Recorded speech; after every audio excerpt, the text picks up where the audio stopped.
এই নতুন বছরটা আমরা যেন বেশি বেশি আল্লাহর শুকরিয়া দিয়ে নতুন বছরটাকে সমৃদ্ধ করতে পারি, বেশি বেশি যেন আল্লাহর ইবাদত করতে পারি।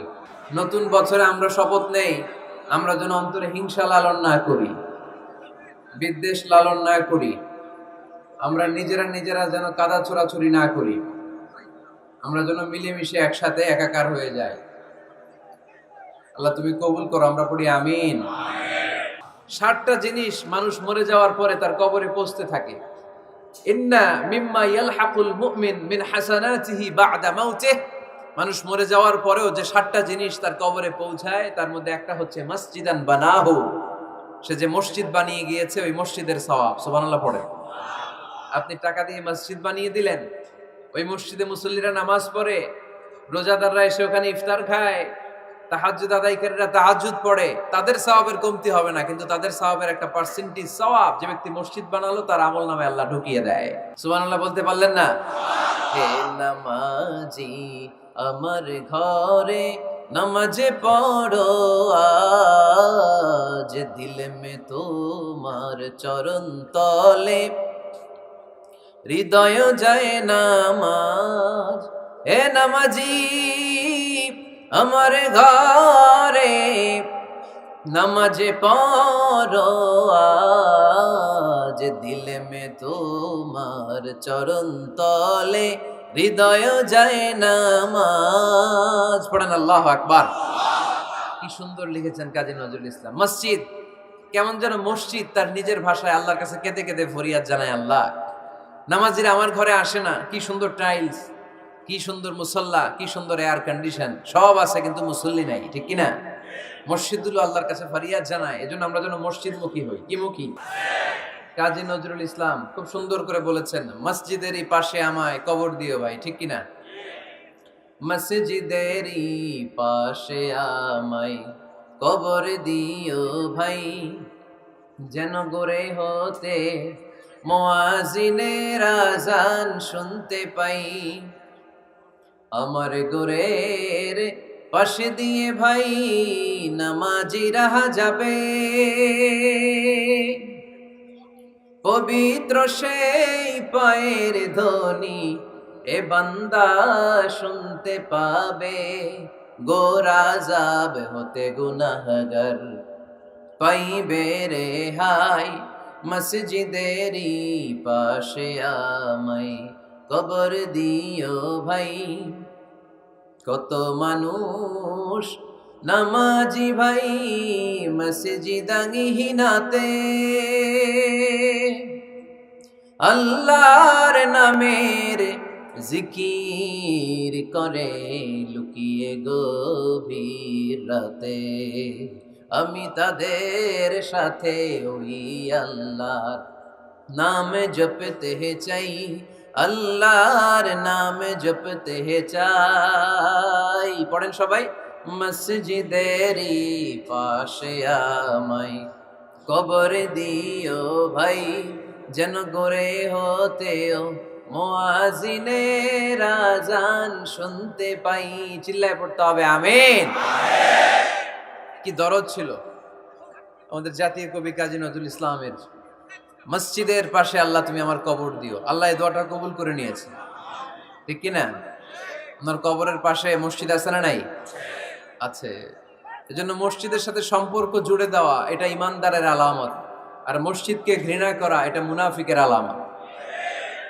এজন্য আমরা যেন আমাদের হৃদয়টাকে মসজিদের সাথে জুড়ে দেই, মসজিদের সাথে যেন সুসম্পর্ক থাকে। মসজিদ সবার, মসজিদ নিয়ে দলাদলি নাই। দলাদলি আছে অনেক জায়গায়, হানাফি মসজিদ, আহলে হাদিস মসজিদ এরকম আমরা দেখি বা শুনি, এটা ঠিক না। হানাফি মসজিদ বলে কোনো কথা নাই, আহলে হাদিস মসজিদ বলে কোনো কথা নাই। মসজিদ সবার। ছোট্ট খাট্ট বিষয় নিয়ে মসজিদে মারামারি, একজন হাত তোলে আরেকজন তোলে না, কিলাকিলি আছে না নাই? একজন বলে জোরে আমিন, আরেকজন আস্তে আমিন, মারামারি আছে না নাই? এগুলো কি মারামারি করার কোনো বিষয়? কথা বলেন। সালাতে ফরজ আছে, ওয়াজিব আছে, সুন্নাহ আছে। খেয়াল করে বুঝবেন, ফরজ যদি নষ্ট হয় সালাত ভঙ্গ হয়, you have to repeat your সালাহ। ওয়াজিব নষ্ট হলে সালাত ভঙ্গ হয় না, নতুন করে পড়া লাগে না, সেজদায় সাহু দিলেই সালাত আদায় হয়ে যায়। আর সুন্নাহ নষ্ট হলে নামাজ নষ্টও হয় না, নতুন করে পড়াও লাগে না, সেজদাও লাগে না, নামাজ আদায় হয়ে যায়। সুন্নাহ নষ্ট হলে এই যে হাত তোলা না তোলা এটা সুন্নাহ, আমিন জোরে বলা না বলা এটা কি সুন্নাহ, যেটা কোনো কারণে কেউ না করলেও তার নামাজ কবুল করে নিবে কে? আর এই সব সুন্নত লই আমগো দেশে গিলাগিলি, মৌলভীবাজারে মাশাআল্লাহ এগুলা নাই, এখানেও আছে। এগুলার অবসান ঘটুক, আমরা চাই কি চাই না? আর কত এই ছোটখাটো বিষয় নিয়ে আমরা এই বিভেদের প্রাচীর আর দেয়ালকে উঁচু করব আমাদের মাঝখানে? কবে আমরা ঐক্যের সিন্ডিকেট করব? কবে? আর কবে সাদা মনের মানুষ হব? কবে? আর কত? অনেক হয়েছে, আর না, এবার থামেন। বিভেদের প্রাচীরকে ভেঙে চুড়িয়ে দেন, ঐক্যের এমন সিন্ডিকেট গড়তে হবে যাতে কোনো অপশক্তি এই ঐক্যকে ভাঙতে না পারে, বানচাল করতে না পারে। চিল্লায় বলেন ঠিক কিনা? এজন্য মিউচুয়াল রেসপেক্টের দরকার, পারস্পরিক শ্রদ্ধাবোধ সব ক্ষেত্রে, রাজনীতিতে, সামাজিক অ্যাক্টিভিটিসে আমাদের আলেম ওলামাদের মধ্যে পারস্পরিক শ্রদ্ধাবোধের দরকার, মিউচুয়াল রেসপেক্ট। কেউ কাউরে রেসপেক্ট করে না, আমি যেটা বুঝছি এটাই সব, বাকি সব হারাম, এরকম বলে না অনেকে? এরকম যেন না করি। তাহলে মসজিদ সবার, মসজিদ আল্লাহর হাবিব সাল্লাল্লাহু আলাইহি ওয়াসাল্লাম খ্রিস্টানদেরকে মসজিদে ঢুকতে দিয়েছেন, আর আমরা মুসলমান ভাইয়ের জন্য মসজিদে তালা ঝুলাই দেই, আছে না নাই? আল্লাহর হাবিব সাল্লাল্লাহু আলাইহি ওয়াসাল্লাম কোথাও গেলেই প্রথমে মসজিদ বানাতেন। কি বানাতেন? মসজিদ বানাতেন। মক্কা থেকে হিজরত করে মদিনায় আসলেন, কোবায় থাকলেন কয়েক সপ্তাহ, কোবা পল্লীতে তিনি মসজিদ বানালেন, মসজিদ কোবা। ওখানে প্রতি শনিবার কেউ যদি ওযু করে ওখানে যে 2 রাকাত নামাজ পড়ে, একটা কবুল উমরার সওয়াব আল্লাহ তাআলা তার আমলনামায় দিয়ে দেয়। মসজিদে কোবা বানালেন।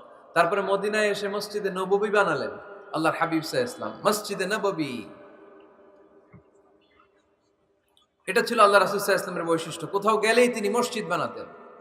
মসজিদে নববী, হায় রে, এখন তো কত সুন্দর মসজিদ আমরা দেখি, আমরা যে সালাত পড়ি। আল্লাহর হাবিব সাল্লাল্লাহু আলাইহি সাল্লামের সময়ে মসজিদে নববী কি এরকম ছিল? কথা বলেন। ফ্লোর ছিল বালুর ফ্লোর। কিসের ফ্লোর? আমাদের মসজিদের ফ্লোর কিসের? টাইলস। আর আল্লাহ রাসূল সাল্লাল্লাহু আলাইহি ওয়াসাল্লামের মসজিদে নববীর ফ্লোর কিসের? কথা বলে না। তো আওয়াজ করে উত্তর দেন না কেন? কষ্ট হচ্ছে? দুপুরে খাইছেন না সবাই? কেন খান নাই কেন? রোজা রাখছিলেন? হ্যাঁ, ফজর বাদে আইছি। আচ্ছা ঠিক আছে, ঠিক আছে। আচ্ছা আচ্ছা, সাউন্ড নাই, কথা শোনা যায় না, তো এটা শুনলা কেমনে? জিজ্ঞেস করলাম কথা শোনা যায় না, কয় না, তো এটা শুনলা কি করে? মানে অল্প শোনা যায়, তাই তো? একটু পরে আমার বিদায় ঘন্টা বাজবে, আমি চলে যাব। এই তোমরা ডিস্টার্ব করতে করতে আমার সময় শেষ। তোমরা ডিস্টার্ব করলে তোমাদের লস, আমি আমার টাইমের 1 মিনিটও বেশি যেতে পারবো না, কারণ এখানে আসরের সালাতের আজান শুরু হয়ে যাবে, এরপরে কোনো কথা নেই। আর বক্তব্য লম্বা করা এটা বেদাত। এই বেদাতকে আমি সুন্নাতের মধ্যে আনতে চাচ্ছি। একটা সময়ে একেবারে কমায় নিয়ে আসবো। এত প্রোগ্রামও আমি করতে চাই না। আমি ঘোষণা দিয়েছি আগামী বছরে সারা বাংলাদেশে আমার প্রোগ্রাম হবে 50টা। কয়টা? 50টা। এরপরের বছর 30টা, এরপরের বছর 20টা। বিভাগীয় প্রোগ্রাম করলেই চলবে আমার। এক এক বিভাগে যে 2 দিন 3 দিন খালাস। এত দরকার নেই, এত লম্বা চূড়ার বক্তব্যের দরকার নেই। আধা ঘন্টা চুপ করে শুনেন, কয়েকটা মেসেজ ড্রপ করি, take it with you to your home, then practice and apply in the society. নিয়ে যান, আমল করেন, সমাজে কাজে লাগান, সমাজটা আলোকিত করে দিবে কে? খুতাবুকুম তাবিলা সালাওয়াতুকুম কাসীরা। আল্লাহর হাবিব সাল্লাল্লাহু আলাইহি ওয়াসাল্লাম বললেন, কিয়ামতের একটা আলামত, কিয়ামতের আগে তোমাদের বক্তব্য হয়ে যাবে লম্বা, সালাত হয়ে যাবে খাটো। সালাতের পরে তাসবিহ পড়তে চায় না লোকজন, ব্যস্ত, মহা ব্যস্ত, সুপার বিজি। কোত্থেকে আসলে এই ব্যস্ততা? আপনি রবের সাথে মুনাজাত, না যাই ইউনাজি মুনাজাত, আপনার রবের সাথে একাকী নীরবে কথা বলতে মনে চায় না আপনার? এত তাড়াহুড়ো কিসের? ধীর স্থির হন, একটু স্থির হন, একটু মনোদৈহিক প্রশান্তি অর্জনের চেষ্টা করেন। সব সময় ব্যস্ত, ধাক্কাধাক্কি, উচ্ছৃঙ্খলা, এগুলো আমাদেরকে শেষ করে দিয়েছে। এজন্য লম্বা চূড়া বক্তব্য ঠিক না। বক্তব্য শুনতে আমাদের ভালো লাগে, আমল করতে ভালো লাগে না। বক্তব্যটা শেষেই সিগারেট ধরায়, আছে না নাই? মাহফিল শেষেই বিড়ি ধরায়, কয় চমৎকার ওয়াজ করছে হুজুরে। ওয়াজটা সেরকম হয়েছে, অনেক কণ্ঠ সুন্দর হুজুরের। এতদিন ইউটিউবে দেখছি, আজকে সরাসরি দেখাইছি, আছে না নাই? তো কি লাভ হয়েছে? লাভটা হয়েছে কি? এই যে মাহফিল শেষে বিড়িটা ধরাইলেন আর গেলেন, কোনো লাভ হয় নাই। এগুলো থেকে বেরিয়ে আসতে হবে। বছরের পর বছর আমাদেরকে শেখানো হয়েছে একভাবে, কেউ এই পরিবর্তনের আওয়াজ তোলে নাই। আওয়াজ আপনাকে তুলতে হবে। আওয়াজ তোলার জন্য এত মানুষ লাগে না, আপনি একাই যথেষ্ট। আপনি দাঁড়ান না সামনে, দেখবেন আপনার সামনে কেউ টিকে থাকতে পারবে না, ঠিক কিনা? কিন্তু আপনার শক্ত সিদ্ধান্ত লাগবে, পরিবর্তনের জন্য শক্ত মানসিকতা লাগবে যে আমি পরিবর্তন করতে চাই। We have to change. যুগ জামানা পাল্টে দিতে চাই না অনেকজন। এক মানুষই আনতে পারে জাতির জাগরণ। এক মানুষই বিপদকালে বাঁচায় কাফেলায়, ক্ষুদ্র ডিঙ্গি বাঁচায় জাহাজ অসীম দরিয়ায়। এজন্য আপনার শক্ত সিদ্ধান্ত পারে আপনার মৌলভীবাজারটাকে দেশের শ্রেষ্ঠ জেলা, শ্রেষ্ঠ থানা হিসেবে আল্লাহর কাছে কবুল করতে, ঠিক কিনা? এই জন্য লম্বা চূড়া আলোচনা ঠিক না। ছোটখাটো অল্প কয়েকটা মেসেজ নিয়ে যেতে পারলেই that's enough. One of the minor sign before the day of judgment, your Islamic lectures will be very longer and your salah 5 times a day will be shorter. কিয়ামতের আগে বক্তব্য লম্বা, নামাজ খাটো, তাসবিহ পড়ে না, ব্যস্ত, মহাব্যস্ত। এই মহাব্যস্ততা ছাড়েন, কোরআন সুন্নাহর দিকে ফিরে আসেন। বরকত দিবে কে? বিশ্বনবীর মসজিদে নববীর ফ্লোর বালুর ফ্লোর ছিল, আমাদের ফ্লোর টাইলস। আল্লাহর হাবিব সাল্লাল্লাহু আলাইহি ওয়াসাল্লামের মসজিদে বালি নিচে, এই বালিতেই নামাজ পড়তেন। বৃষ্টি হলে কাদামাটি হয়ে যেত, কাদামাটিতেই সেজদা করতেন। সেজদা করলে কাদার মাটি আল্লাহর হাবিব সাল্লাল্লাহু আলাইহি ওয়াসাল্লামের নাকে আর কপালে লেগে যেত। তিনি সালাম ফিরিয়ে সাহাবাদের দিকে মুখ ফিরিয়ে বসলে দেখতেন প্রতিটা সাহাবীর নাকে আর কপালে কাদার মাটি মিশে আছে। তার মানে প্রিয় নবী সাল্লাল্লাহু আলাইহি ওয়াসাল্লামের মসজিদে নববী ছিল কাঁচা, কিন্তু মুসল্লি ছিল পাকা। আমাদের মসজিদগুলা হয়েছে পাকা, কিন্তু মুসল্লি কাঁচা, ঠিক কিনা? ফজরের সালাতে মানুষ নাই। ইমাম সাহেব আছেন কে কে এলাকায়? দেখি ইমাম, মসজিদের ইমাম, মাশাআল্লাহ। আপনাদের এখানে ওই মসজিদে ফজরের নামাজে কয়েক কাতার হয়? 5 জন 6 জন? কেনে এত কম? কেনে? হ্যাঁ, আসে না, আসতে চায় না লোকজন। তো এই যে 5-6 জন ফজরের সালাতে, কল্পনা করতে পারেন ফজরের সালাতে এত কম লোক। যেদিন ফজরের জামাতের দৃশ্য আর জুমার নামাজের দৃশ্য একরকম হয়ে যাবে, ওই দিনই বাংলাদেশে ইসলাম কায়েম হয়ে যাবে। এখন স্লোগান তুলে বিপ্লব বিপ্লব, ইসলামে বিপ্লব। আর ফজরের সময় আমি কম্বলের ভিতরে, আছে না নাই? কোনো বিপ্লব হবে না। ফজরের নামাজ জামাতে পড়ুন, সকালটারে বরকতময় করে দিবে কে? আল্লাহর হাবিব সাল্লাল্লাহু আলাইহি ওয়াসাল্লামের মসজিদ ছিল সবার জন্য উন্মুক্ত, এখানে সবাই আসতে পারতো। এজন্য মসজিদ হবে সবার। আমরা মসজিদের আবাদকারী হতে চাই। এজন্য রাব্বুল আলামিন বলেন, ইন্নামা ইয়া'মুরু মাসাজিদাল্লাহি মান আমানা বিল্লাহি ওয়াল ইয়াউমিল আখির ওয়া আকামাস সালাতা ওয়া আতাজ যাকাতা ওয়া লাম ইয়াখশা ইল্লাল্লাহ فعسى أولئك أن يكونوا من المهتدين সুবহানাল্লাহ পড়েন। রব্বুল আলামিন বললেন মসজিদের আবাদকারী হবে তারা যারা আল্লাহর প্রতি ঈমান আনে, আখিরাতের প্রতি ঈমান আনে, যারা সালাত কায়েম করে, যারা যাকাত আদায় করে, যারা দুনিয়ার কাউকে ভয় পায় না, ভয় পায় একজনকে। চিল্লায় বলেন তিনি কে? যাদের হৃদয়ে আছে আল্লাহর ভয়, তারা কবু পথ ভুলে যায় না। আল্লাহর প্রেম ছাড়া এই দুনিয়া কারো কাছে কোনো কিছু চায় না, ঠিক কিনা?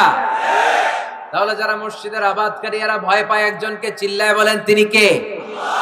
মসজিদের আবাদকারীদের প্রথম গুণ, তারা আল্লাহ বিশ্বাস করে, তারা আখিরাতে বিশ্বাস করে, তারা সালাত কায়েম করে, তারা যাকাত আদায় করে, তারা আল্লাহ ছাড়া পৃথিবীর কাউরে ভয় পায় না।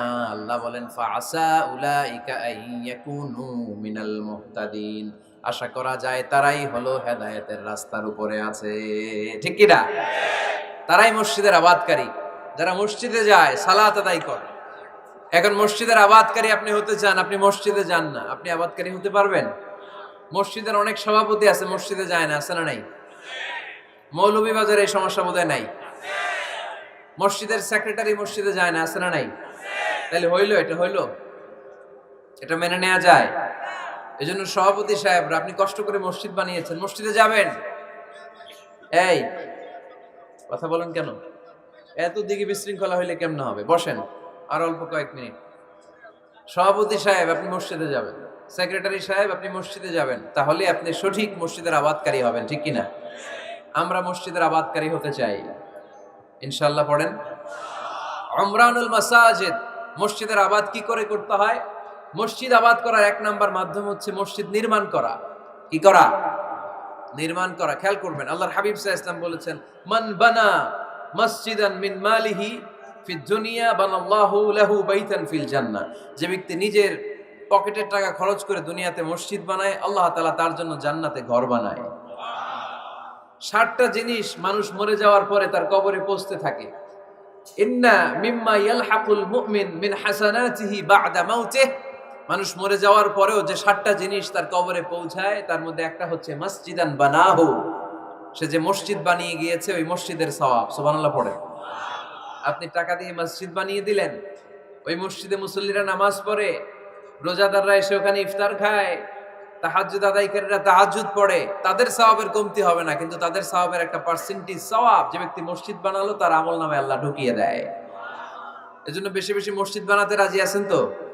তাহলে মসজিদ আবাদ করার প্রথম মাধ্যম হচ্ছে মসজিদ বানানো। 2 নাম্বার মাধ্যম হচ্ছে মসজিদে যে জামাতে সালাত আদায় করা। জামাতে সালাতুল জামাআ তাফদুলু সালাতাল ফাযযি বি27 দারাজা।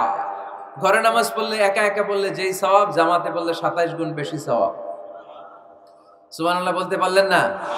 হে নামাজি আমার ঘরে নামাজে পড়ো আজ, দিল মে তোমার চরণ তলে হৃদয় যায় নামাজ।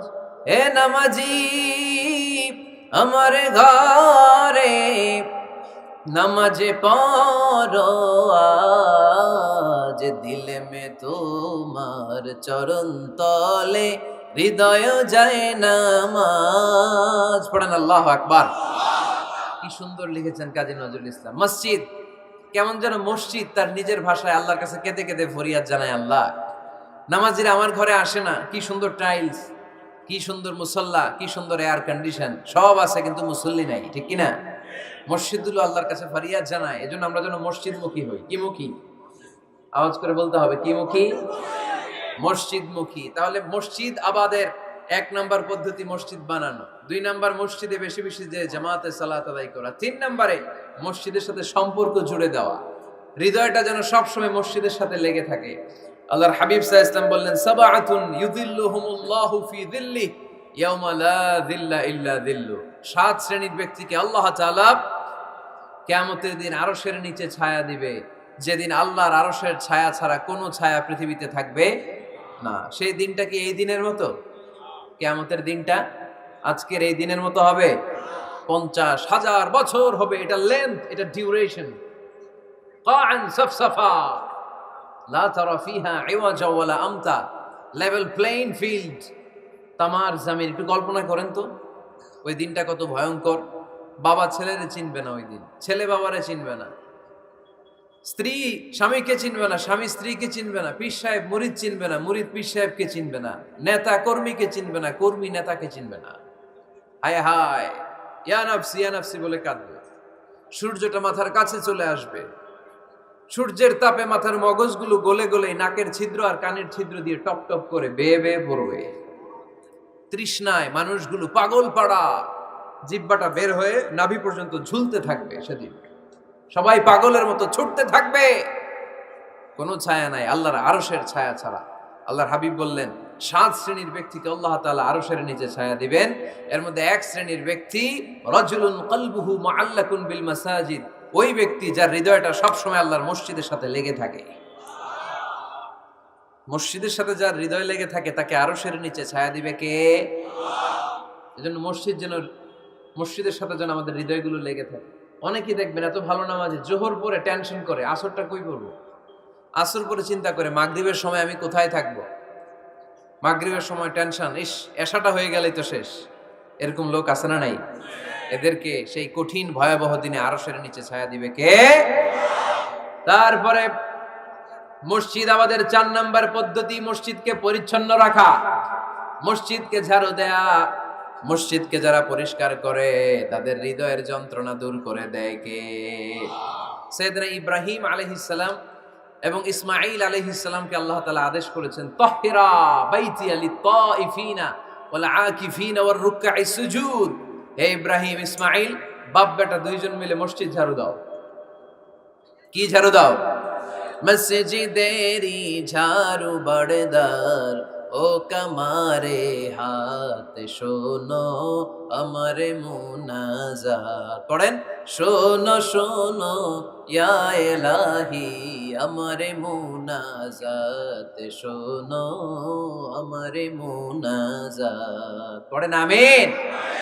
মসজিদ ঝাড়ু দেওয়া মসজিদ আবাদের অন্তর্ভুক্ত। আপনারা কেউ কোনোদিন মসজিদ ঝাড়ু দিয়েছেন নাকি? কে কে দিয়েছেন দেখি? সবাই? সবাই মসজিদের খাদেম? মাশাআল্লাহ। আমিও দিছি মসজিদ ঝাড়ু, অনেক দিছি। মাশাআল্লাহ, আল্লাহ তুমি কবুল করো। যাদের হৃদয়ে বড় জ্বালা, ফ্যামিলিতে সুখ নাই, শান্তি নাই, তারা হৃদয়ে প্রশান্তি আনতে চাইলে এতিমখানায় যাবেন, এতিমের মাথায় হাত বুলিয়ে দিবেন, এতিমের মুখে খাবার তুলে দিবেন। আপনার হৃদয়টারে নরম করে দিবে কে? আল্লাহর ঘর মসজিদে যাবেন, নিজ হাতে মসজিদটারে একটু পরিষ্কার করে দিবেন, আপনার জীবনটারে উজালা করে দিবে কে? তাহলে এগুলো করার মাধ্যমে আমরা মসজিদের আবাদ করতে চাই। আমরা মসজিদের আবাদকারী হতে চাই কি চাই না? আল্লাহর ঘর মসজিদ আবাদ করার মতো শ্রেষ্ঠ কাজ পৃথিবীতে হতে পারে না। এই মসজিদের কিছু আদব আছে, আল্লাহ রাসূল সাল্লাল্লাহু আলাইহি ওয়াসাল্লাম বলেছেন এই আদবগুলো মেনটেন করে যেন আল্লাহর ঘর মসজিদের সাথে আমরা ব্যবহার করি। মসজিদের 1 নম্বর আদব হচ্ছে মসজিদে ওযুর সাথে প্রবেশ করা। কিসের সাথে? ওযু করে পরিচ্ছন্ন হয়ে মসজিদে প্রবেশ করা। এজন্য অপবিত্র অবস্থায় গোসল ফরজ, এরকম অবস্থায় মসজিদে ঢোকা যাবে? কথা বলেন, ঢোকা যায়? যেই নারীদের মাসিক চলতেছে, মেনস্ট্রুয়েশনাল পিরিয়ড চলতেছে, ওই নারীদের পক্ষে মসজিদে ঢোকা জায়েজ আছে? নাই। তাহলে এটা হলো 1 নম্বর আদব। মসজিদে ঢোকার সময় কি করে ঢুকবো? ওযু করে। আওয়াজ করে বলেন, কি করে ঢুকবো? ওযু করে। 2 নম্বর আদব হচ্ছে মসজিদে যাওয়ার সময় সবচেয়ে ভালো জামাটা পরে যাব, সবচেয়ে ভালো পাঞ্জাবিটা পরে যাব। জানতো আপনারা? না সবচেয়ে সিরাটা পরে যান? হ্যাঁ, অনেকের নামাজের জন্য একটা পুরান জামা আছে, সিরা পাড়া, এদিকে হাত উঠালে এদিকে দেখা যায়, আছে না নাই? সবচেয়ে সিরা পাড়াটা রাখে নামাজের জন্য, কপাল পোড়া। আর সুন্নতে খাতনার অনুষ্ঠানে গেলে মাশাআল্লাহ লেহেঙ্গা গায়ে দেয়া যায়, আছে না নাই? না, আপনি ইবাদতের জন্য সবচেয়ে সুন্দর জামাটা রাখবেন। এজন্য রাব্বুল আলামিন বলেন, ইয়া বানি আদম খুযু যিনাতাকুম ইনদা কুল্লি মাসজিদ। ও বনি আদম, তুমি যখন আল্লাহর ঘর মসজিদে ঢুকবা, ও বনি আদম, তুমি যখন নামাজের মুসল্লায় দাঁড়াবা, তোমার সবচাইতে দামি, সবচাইতে সুন্দর জামাটা গায়ে দিয়ে তুমি নামাজে দাঁড়াও। ঠিক কি না? তাহলে এখন মসজিদে যাওয়ার সময় কি গায়ে দিয়ে যাবেন বলেন? খিতা করবেন? হ্যাঁ, মাশাআল্লাহ। হ্যাঁ, সবচেয়ে ভালো কাপড়টা আয়রন করে পারফিউম মেখে তারপরে আমরা যাব। রাজি আছেন তো? 3 নম্বর আদব হচ্ছে মসজিদে ঢোকার সময় বাম পা দিয়ে ঢুকতে হয়।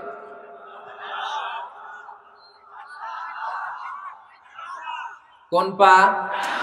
আরো জোরে। এদেরকে গুতা মারা লাগে, নাহলে আওয়াজ বাড়ে না। এরকম ভলিউম টাইট করতে হয়, ভলিউম হাই করলে আর করে বাড়ে। এমনি বলতে চায় না। ঘটনা কি? হ্যাঁ, খায় নাই। বদরের যুদ্ধ হয়েছিল রমাদানে, কোন সাহাবী খায় নাই। না খাইয়ে একেবারে সাইজ করে দিছে কাফেরদেরকে। আমরা না খেলেও আমাদের হৃদয়ে ইমানি শক্তি আছে না নাই? এই তো বোঝা যাচ্ছে ইমানি শক্তি আছে। এতক্ষণ আছিল কই? তো মসজিদে ঢোকার সময় কোন পা দিয়ে? এগুলো মনে থাকে আমাদের? ভুলা যাই আমরা, খেয়াল থাকে না তো এগুলা? এত কিছু মনের মধ্যে রাখলে এগুলো মনে থাকবে কেমনে? মসজিদে ঢোকার সময় কোন পা? আরো জোরে। বেরোয়ার সময় কোন পা? মনে থাকবে? মসজিদে যখন ঢুকবেন ডান পা দিয়ে ঢুকবেন, আর দোয়া পড়বেন, আউযু বিল্লাহিল আযীম ওয়া বিওয়াজহিল কারীম ওয়া সুলতানিহিল কদীম মিনাশ শাইতানির রাজীম।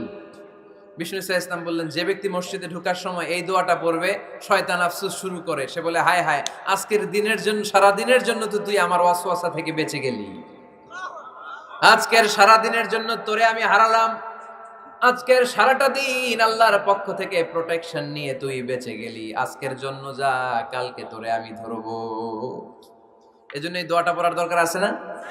আউযু বিল্লাহিল আযীম ওয়া বিওয়াজহিল কারীম ওয়া সুলতানিহিল কাদীম মিনাশ শাইতানির রাজীম।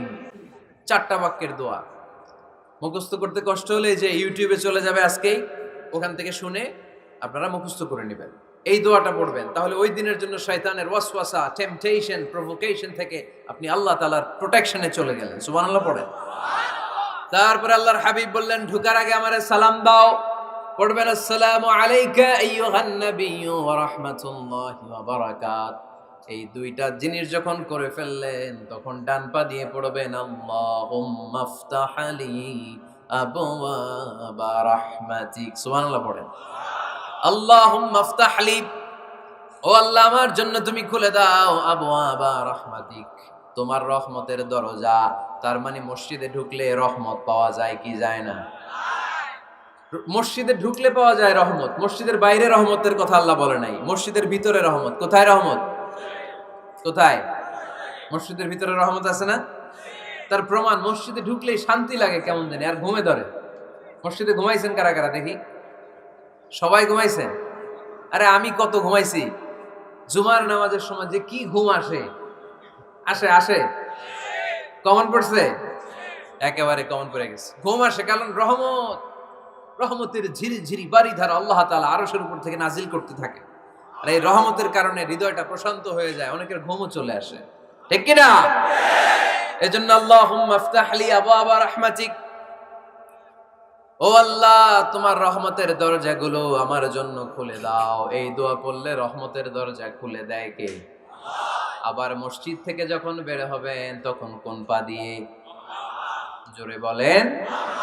বাম পা দিয়ে কি পড়বেন? আল্লাহুম্মা ইন্নী আসআলুকা মিন ফাদলিক, ও আল্লাহ তোমার কাছে আমি তোমার পক্ষ থেকে ফদল চাই, মানে রিজিক চাই, রিজিক দেওয়ার মালিক কে?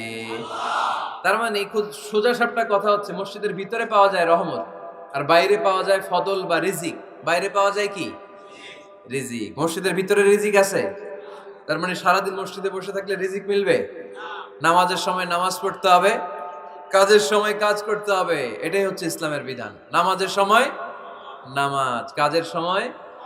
আমি প্রশ্ন করবো, আওয়াজ করে উত্তর দেন। নামাজের সময়, কাজের সময়, নামাজের সময়, কাজের সময়, এটা মনে থাকবে। এজন্য আল্লাহ বললেন, ফাইদা কুদিয়াতিস সালাতু ফান্তাশিরু ফিল আরদি ওয়াবতাগু মিন ফাদলিল্লাহ। যখন তোমাদের সালাত শেষ হয়ে যায়, আল্লাহর রিজিক অন্বেষণের জন্য আল্লাহর জমিনে তোমরা ছড়িয়ে যাও। নামাজের সময় আসবেন, নামাজ শেষ বের হয়ে যান, ফান্তাশিরু ফিল আরদ, জমিনে ছড়িয়ে পড়ো। নামাজ শেষ, চেয়ারম্যান সাহেব চলে যাবে ইউনিয়ন পরিষদের ভেতরে, ছাত্ররা চলে যাবে হাই স্কুলে, মেম্বার অফ দ্য পার্লামেন্ট চলে যাবে সংসদে, সেনাবাহিনীর লোকেরা চলে যাবে ক্যান্টনমেন্টে, ব্যবসায়ীরা চলে যাবে তাদের বাজারে, সিএনজি ওয়ালারা সিএনজি নিয়ে ব্যবসা শুরু করবে, রাস্তায় নেমে যাবে, চিল্লায় বলেন ঠিক কিনা? এটাই ইসলামের বিধান। নামাজের সময় নামাজ, কাজের সময়। আচ্ছা, তাহলে প্রথম সুন্নাত পেলাম, পবিত্র হয়ে ঢুকবো, ভালো জামা পরে ঢুকবো, 2 নাম্বার। 3 নাম্বার, ঢোকার সময় কোন পা, বের হওয়ার সময়। 4 নাম্বার, মসজিদে ঢুকেই 2 রাকাত। মসজিদে ঢুকে কয় রাকাত পড়েন আপনারা? তাহিয়াতুল মসজিদ, মসজিদে আপনি ওয়েলকাম জানাবেন, ঢুকেই 2 রাকাত পড়বেন, ওযু করলেই 2 রাকাত। আল্লাহর হাবিব সাল্লাল্লাহু আলাইহি ওয়াসাল্লাম মসজিদে নববীতে জুমার খুতবা দিচ্ছেন। খুতবা চলাকালীন সময়ে এক সাহাবী এসে মসজিদের মধ্যে বসে পড়লেন। আল্লাহর হাবিব সাল্লাল্লাহু আলাইহি ওয়াসাল্লাম সাহাবীরে বললেন, দাঁড়াও। সাহাবী দাঁড়ালেন। আল্লাহর নবী জিজ্ঞেস করলেন, কেন বসে বললা? 2 রাকাত পড়ছো নাকি? সাহাবী বলে, পড়ি নাই। বিশ্বনবী বললেন, তাহলে তাড়াতাড়ি 2 রাকাত নামাজ পড়ে বসে যাও। সুবহানাল্লাহ পড়ো। 2 রাকাত পড়ো নাই তো পড়ো, দাঁড়াও, তারপরে বসো। দেখেন, খুতবা চলাকালীন সময়ে আমাদের খতিবরা কখনো খুতবা থামায়? কথা বুঝেন নাই? জুমার খুতবা আপনারা শুনেন না?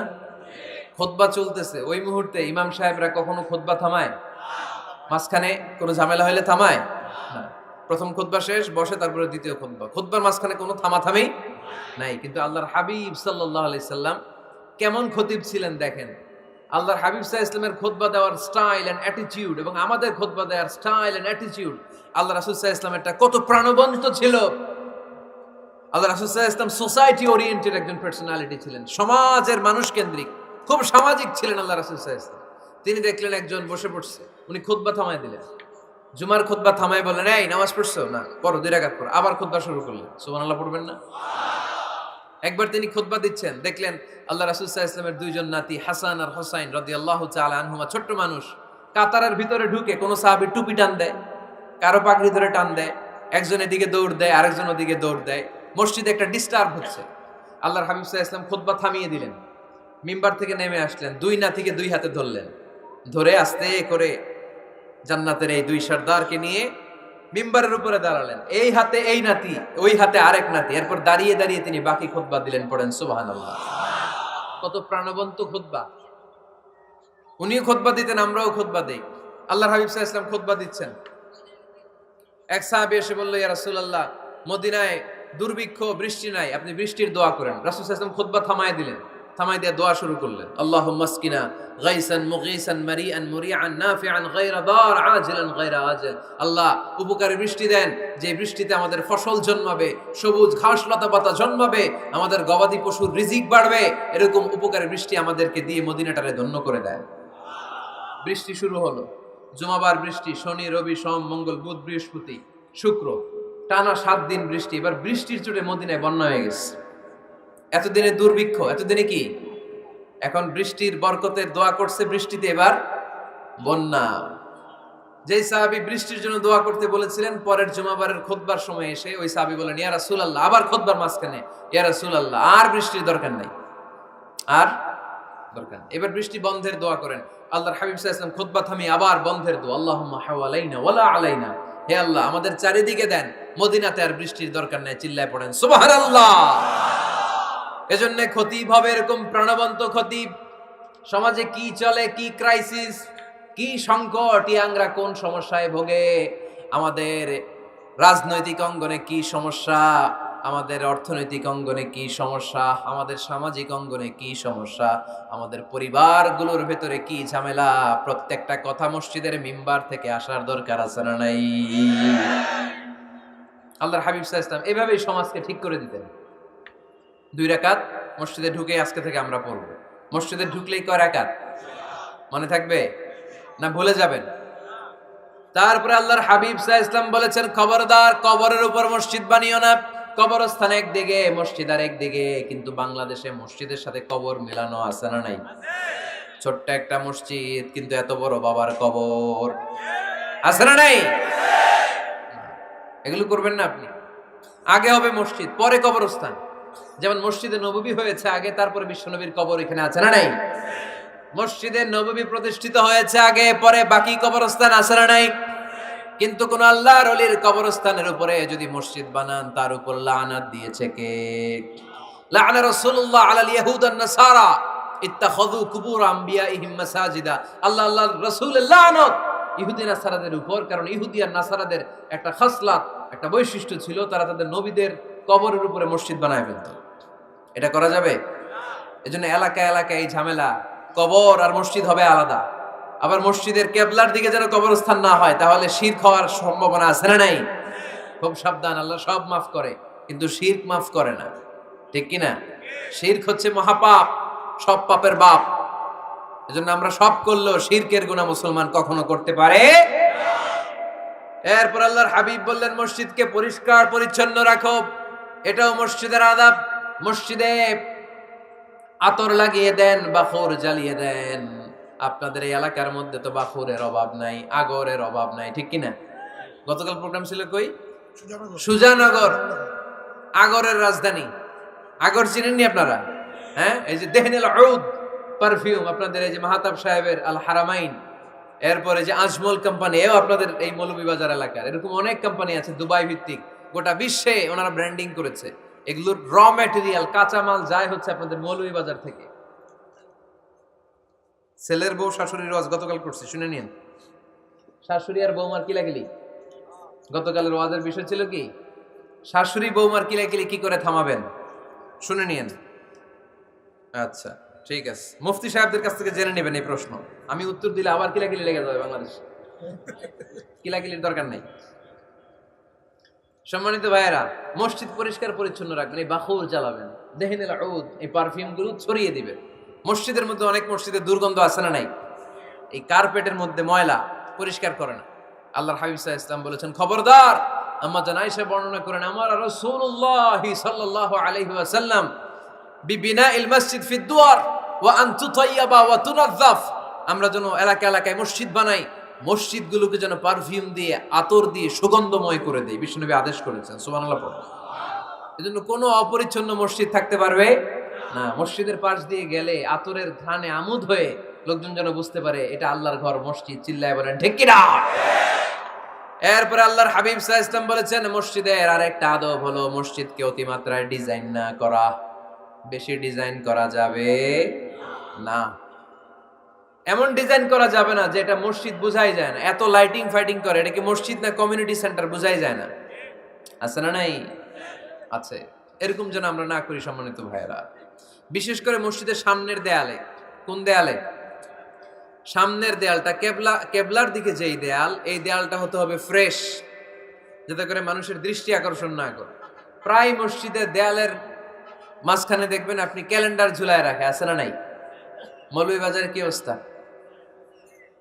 খিতা খবর আছে? তো এই যে ক্যালেন্ডার ঝুলায় রাখে, ওইখানে দেখবেন বিভিন্ন মসজিদের ছবি, এতিমখানার ছবি, মানুষের ছবি। তো মানুষ নামাজও পড়ে, আবার ওগুলোও তাকায়, আছে না নাই? প্রথম কাতারে পরে ওইখানে কি লেখা, এগুলো পরে, তার ডিস্টার্ব হচ্ছে না? এই মুসল্লির দৃষ্টি যাতে অন্যদিকে না যায়, এটা খেয়াল রাখতে হবে। যদি পারা যায়, মসজিদের সামনে কোনো ঘড়ি টড়ি চলবে না। ঘড়ি মসজিদের পেছনের দেয়ালে, সময়সূচি পেছনের দেয়ালে, সব পেছনে। সময় কয়টা বাজে ওটা ইমাম দেখলেই চলবে, ইমাম এভাবে দেখে নিবে, আপনারাও দেখে নিবেন। কিন্তু সামনের দেয়ালটা যত সিম্পল করা যায়। আল্লাহর হাবিব সাল্লাল্লাহু আলাইহি ওয়াসাল্লাম নামাজ পড়া অবস্থায় সামনে এমন কিছু রাখতেন না যেটার দ্বারা আল্লাহর হাবিব সাল্লাল্লাহু আলাইহি ওয়াসাল্লামের সালাতে মনোযোগ অন্যদিকে চলে যায়। আমরা যখন সালাত পড়ি, যদি অন্যদিকে তাকাই, ফেরেশতার মাধ্যমে আল্লাহ একটা ডাক দেয়, বলে আকবিল, এই বান্দা ফিরে আয়, তোর নজর থাকা দরকার সিজদার জায়গায়, ফিরে আয়। আপনি আবার যখন অন্যদিকে তাকান, আল্লাহ বলে ফিরে আয়, সিজদার দিকে তাকা। আপনি আবার যখন ঘড়ির দিকে তাকান, আল্লাহ বলে আকবিল, ফিরে আয়, সিজদার দিকে তাকা। আপনি যখন আবার অন্যদিকে তাকান, তখন আল্লাহ বলে লা হাজাতা লি ইলা সালাতিক, তোর এই নামাজের দরকার আমার নাই। নাউজুবিল্লাহ পড়বেন না? তোর এই নামাজের দরকার আমার নাই। অজু করে কষ্ট করে যাকে খুশি করার জন্য আপনি সালাতে দাঁড়ালেন, উনি যদি বলে এই নামাজের দরকার নাই, তা কার জন্য নামাজ পড়লেন আপনি? কথা কি বুঝতে পেরেছেন? এই জন্য এলাকার গণ্যমান্য ব্যক্তিবর্গ আছে, আমাদের চেয়ারম্যান সাহেব আছে, আরো অন্যান্য বিজনেস ম্যাগনেটরা আছে। আপনারা মসজিদ যখন নির্মাণ করবেন, সামনের দেয়ালটা যত সাদামাটা হতে পারে ততই ভালো। এমনকি জায়নামাজের মধ্যে এখন কাবা ঘরের ছবি আছে না নাই? আছে না? কি মুসলমান আমরা, নিজের কাবারে নিজে লাথি মারি নামাজের আগে, মনের অজান্তে নিজের কাবাকে নিজে লাথি মারছি। এরকম জায়নামাজ ব্যবহার করা নিষেধ। চিল্লায় বলেন ঠিক কি না? সাদা ফ্রেশ জায়নামাজ বাজারজাত করেন, আপনাদের সিদ্ধান্তই ওনাদের ব্যবসা বয়কট হয়ে যাবে। আপনারা যদি এখন থেকে মসজিদের মিনারা আর কাবা ঘরের যে প্রতিকৃতি বা ছবি, এরকম ছবি সম্বলিত জায়নামাজ কিনা বন্ধ করে দেন, এদের মার্কেট থাকবে? কথা বলেন। কালকে থেকে আমরা জায়নামাজ কেনার সময় ফ্রেশ জায়নামাজ কিনবো। কোনো মসজিদ, কোনো মিনার, আমাদের কাবা ঘরের ছবি সম্বলিত কোনো জায়নামাজ কিনা যাবে? আওয়াজ করে বলেন, যাবে? যাবে না। এগুলো হচ্ছে মসজিদের আদাব। এগুলো রক্ষা করে মসজিদে ঢোকার দরকার আছে না নাই? পৃথিবীতে 3টা মসজিদ সবচাইতে শ্রেষ্ঠ মসজিদ। কয়টা? আওয়াজ করে বলেন না। 1 নাম্বার মসজিদুল হারাম, ফাওয়াল্লু উজুহাকুম শাতরা, যেখানেই তোমরা নামাজ পড়ো না কেন মসজিদের হারামের দিকে হয়ে নামাজ পড়ো। কেবলা কোন দিকে আজকে? এদিকে, এইদিকে কেবলা। আমি যদি এদিকে হয়ে পড়ি, নামাজ হবে না? হবে না কেন? কারণ কেবলামুখী হয়ে নামাজ পড়া ফরজ। চিল্লায় বলেন ঠিক কিনা? মসজিদুল হারাম পৃথিবীর প্রথম মসজিদ।